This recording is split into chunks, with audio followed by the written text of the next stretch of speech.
Welcome to the deep dive. Today we're going to be taking a deep dive into the life and work of Nikola Tesla. He's a guy who has really just captured imaginations of everybody scientists and history buffs alike.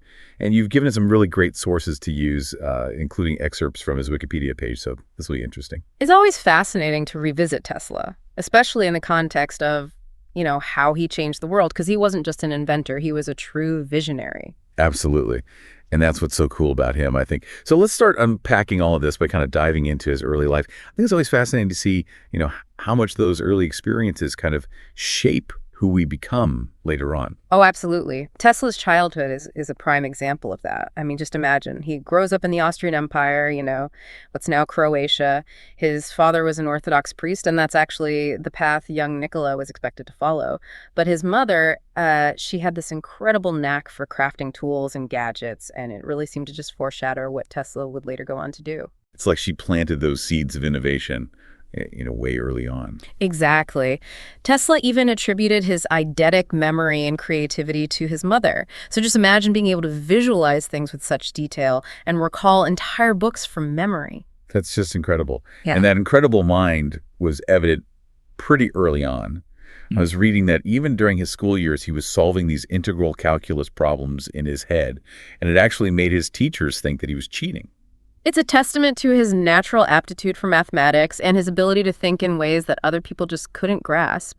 His path wasn't without challenges, though. He had this severe bout of cholera that nearly took his life. Wow. That must have been a truly defining experience for him. It absolutely was. It was this brush with death that really solidified his determination to pursue a career in engineering. It's interesting, though, during his illness, he actually found comfort and solace in reading Mark Twain's works, which I think really highlights the diverse influences that shaped his thinking. Yeah, that's fascinating. It's like this juxtaposition between, this future electrical engineer finding comfort in the wit of a literary giant. It's really cool. It speaks to his multifaceted personality, for sure. And those talents really quickly became apparent in his professional life. He started working in telephony in Europe, and then his ingenuity kind of caught the eye of the Continental Edison Company in Paris. And he excelled at designing and improving dynamos and motors.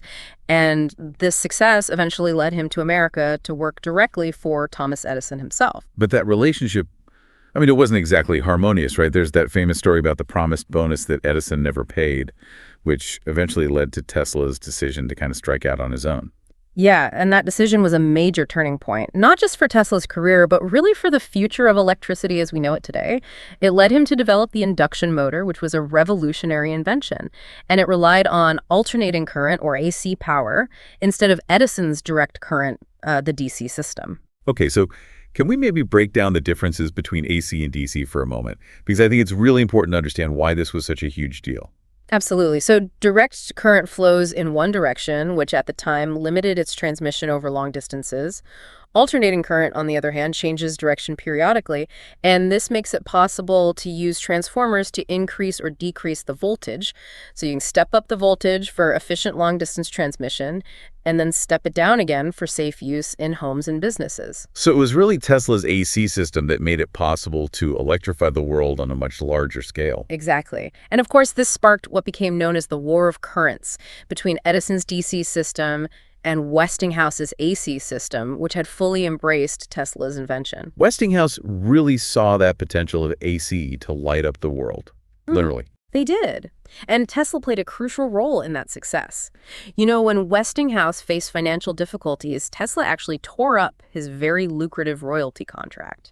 He sacrificed a potential fortune just to ensure the survival of the company and, by extension, the success of his AC system. No, that's remarkable. Oh. It shows that for Tesla, it wasn't just about personal gain. It was about the impact that his inventions could have on the world. Precisely. And this is where we start to see the real extent of Tesla's influence. The widespread adoption of his AC system paved the way for the electrification of entire cities, transforming industries, and ultimately shaping the modern world as we know it. It's mind-blowing to think about how much of our modern world is really built on the foundation of Tesla's AC system. It truly is. But the induction motor was just the beginning. Tesla's mind was just brimming with ideas, many of which seemed like they were straight out of science fiction at the time. Yeah, like the Tesla coil, that iconic invention that produces those amazing electrical discharges. Exactly. The Tesla coil, or the oscillating transformer, as he originally called it, was more than just a spectacle. It was a crucial tool in his research on wireless power transmission, which is a concept that continues to fascinate scientists even today. It sounds like Tesla was always pushing those boundaries of what was possible. Yeah. Trying to solve problems that most people hadn't even considered yet. That's a great way to put it. He wasn't content with just improving existing technologies. He wanted to create entirely new ones.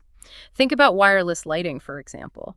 He had already demonstrated the possibility of lighting up Geissler tubes and incandescent bulbs wirelessly using near-field inductive and capacitive coupling. Wait, hold on. Can you maybe explain what near-field inductive and capacitive coupling is?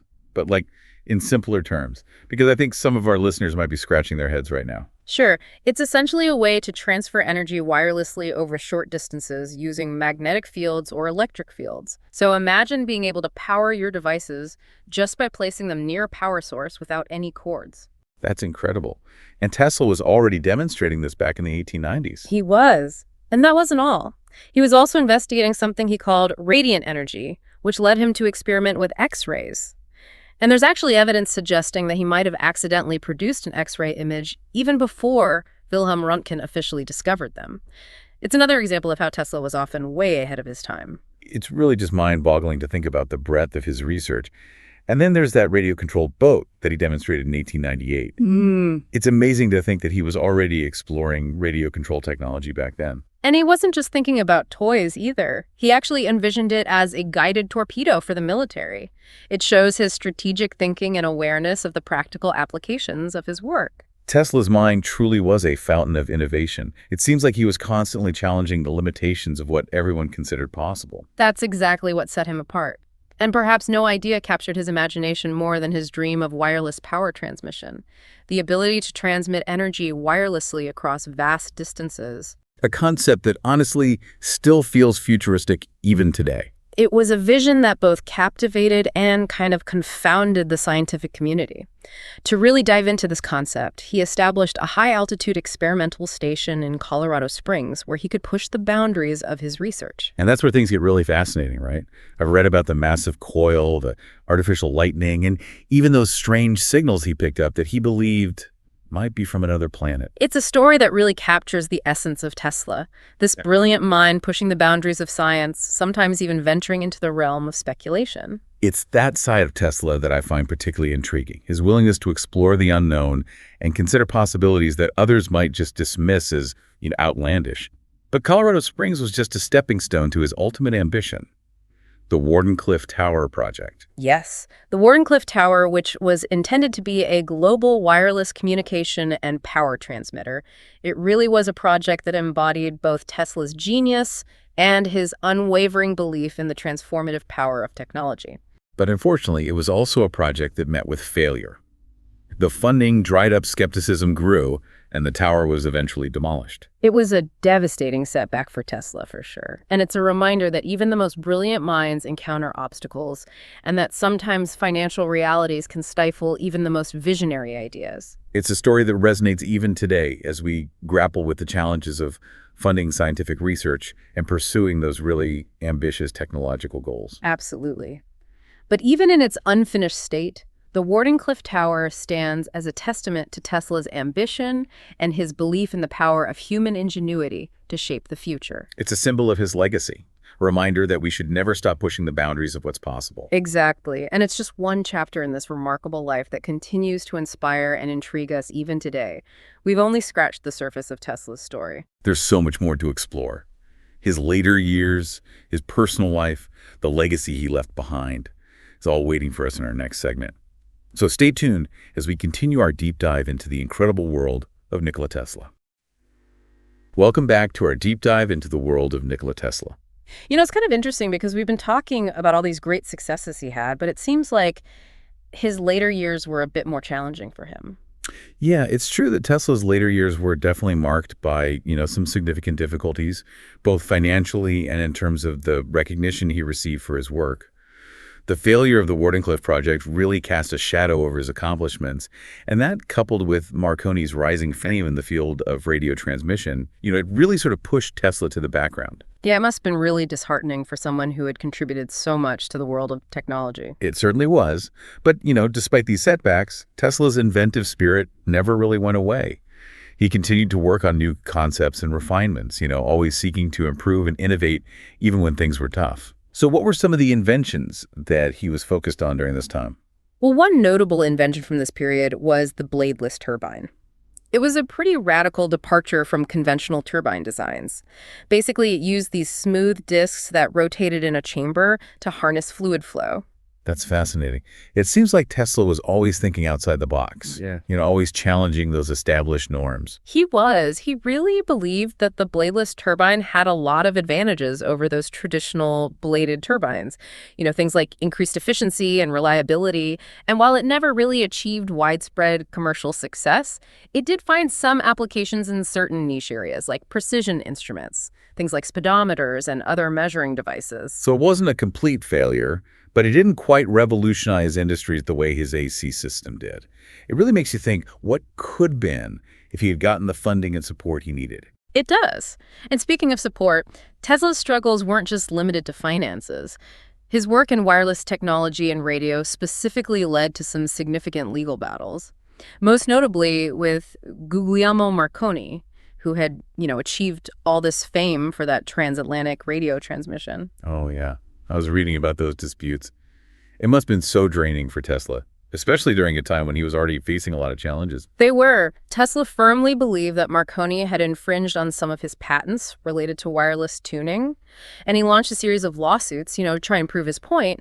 But these legal battles went on for years, and it really added to his financial strain, and it took away time and energy from his research. It's a reminder that the path of innovation isn't always smooth, even for a visionary like Tesla. Definitely. And to add to the complexity of all of this, there were these persistent rumors that both Tesla and Edison had been considered for the Nobel Prize in physics. Really? What happened? Why didn't either of them receive it? It seems odd that two people who made such huge contributions to science would be overlooked for that kind of recognition. The exact reasons are still a mystery. The Nobel Foundation, they deny that anyone's ever been denied a prize for refusing to share it. But biographers have speculated that, maybe that intense rivalry between Tesla and Edison might have played a role, potentially leading to neither one of them receiving the award. That's so unfortunate.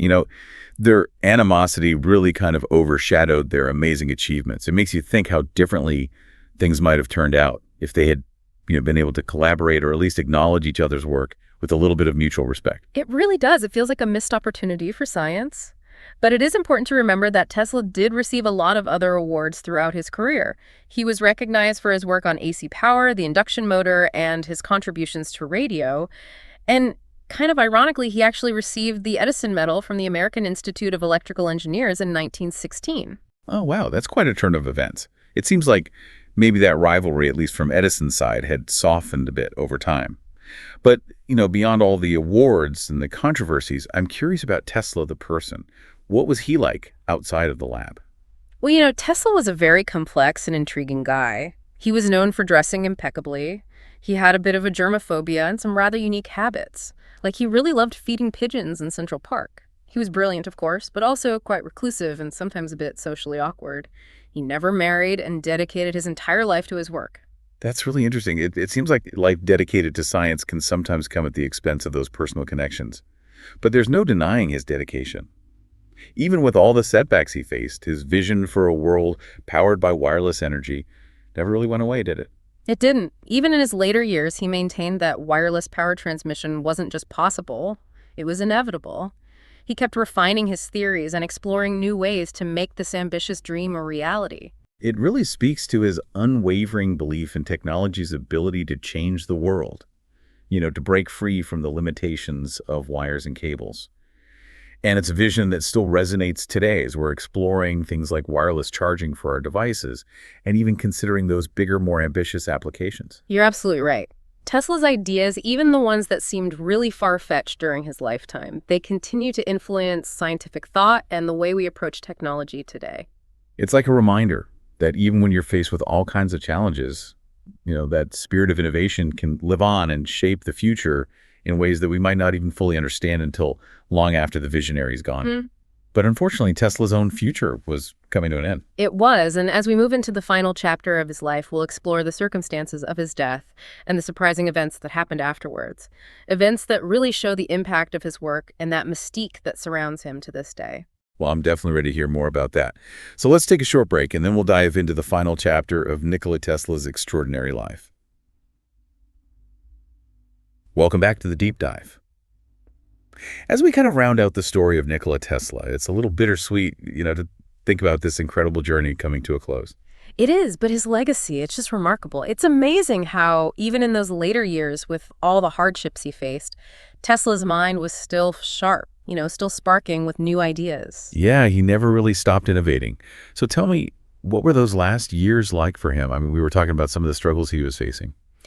Well, unfortunately, they were filled with, increasing isolation and poverty. He was moving from one hotel to another in New York, often leaving behind unpaid bills.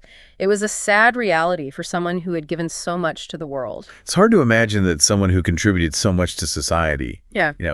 Ended up facing those kinds of circumstances. It's a reminder that, brilliance and success, they don't always go hand in hand.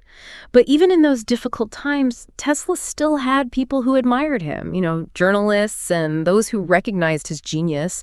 They would visit him, and he would even hold press conferences on his birthday, sharing his latest ideas, some of which were a little out there. Yeah, this is where those stories about his death ray come in, right? Like a weapon so powerful, it could end all wars. Was that just a fantasy, or was there really something more to it? Well, he called it Teleforce, and it was supposed to be this particle beam projector that he believed could completely change the face of warfare. He actually tried to get funding for it, but no government or investor was willing to take that risk at the time. It's interesting, though, because details of his design, they actually did surface years later in the Nikola Tesla Museum archives. Oh, wow. So there were actual plans, not just like a theoretical concept. Yeah, there were blueprints and schematics for it, but whether it would have worked the way he thought is still debated among scientists and engineers today.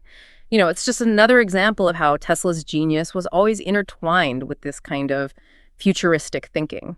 Yeah, and sadly, it was during these later years that his life came to an end, rather unexpectedly. Yeah, in 1937, he was 81 years old, and he was hit by a taxi while he was crossing the street. He had some serious injuries, broken ribs, a spinal injury, but he refused to go to the doctor. And that accident really led to his decline. He passed away alone in his hotel room in January of 1943. What a solitary ending for a man who, really illuminated the world with his inventions. But his story takes another turn even after his death, doesn't it? I mean, with the FBI seizing all his belongings. That's right. The FBI was really worried that Tesla's research, especially his work on Teleforce, might fall into the wrong hands, so they took all his papers and everything he had. I guess it shows how much fear and fascination there was surrounding his work. I mean, even during a time of war. What did they end up finding in his research? Well, they brought in an MIT professor, John G. Trump, who was actually a distant relative of a future U.S. president. And he was tasked with going through all of Tesla's papers and inventions. And his conclusion was that while Tesla was incredibly brilliant, there wasn't really anything that posed an immediate threat or that was a huge scientific breakthrough beyond what was already known. So the government's concerns were basically unfounded. Yeah, pretty much. But, it shows how Tesla's ideas, even the more far-out ones, continued to capture people's imaginations and maybe even make them a little nervous. It speaks to his lasting impact. And as time went on, his reputation kind of shifted, didn't it? He went from being overshadowed by his rivals to becoming this huge cultural icon. Exactly. At first, his contributions were kind of eclipsed by guys like Edison and Marconi, but as we moved into the 20th century, there was this resurgence of interest in Tesla. His work on AC power, wireless communication, and even those futuristic ideas about wireless power, they became more and more relevant. It's like the world finally caught up with his vision. Yeah, and in a way it did. And in 1960, the General Conference on Weights and Measures honored Tesla by naming the SI unit of magnetic flux density the Tesla. What a fitting tribute for a man who really devoted his life to understanding and harnessing electromagnetism. For sure. And from that point on, his popularity just kept growing. He became a symbol of innovation, celebrated in all kinds of things, books, films, documentaries, and of course, even in the name of a very famous electric car company. It's amazing how his story still resonates with so many people, all these years later. So what do you think is the biggest takeaway from Nikola Tesla's life and work? Well, for me, it's a powerful reminder that true genius often means seeing a future beyond what we think is possible right now. Tesla, he dared to dream big. He challenged the way everyone thought, and he pursued those dreams with such passion, even when things got tough. It's a story that shows us how important it is to persevere, to use our imagination, and to remember that those who strive to change the world, they really do leave a mark that lasts. I think that's a great way to put it. Thank you for joining us on this deep dive into the world of Nikola Tesla. It's been a real pleasure to explore his life and legacy with you. It's been my pleasure. And to all of you listening out there, we hope this journey has inspired you to think outside the box, to never stop learning, and to embrace the boundless possibilities that come with scientific discovery and a little bit of that Tesla spirit. Until next time, keep exploring.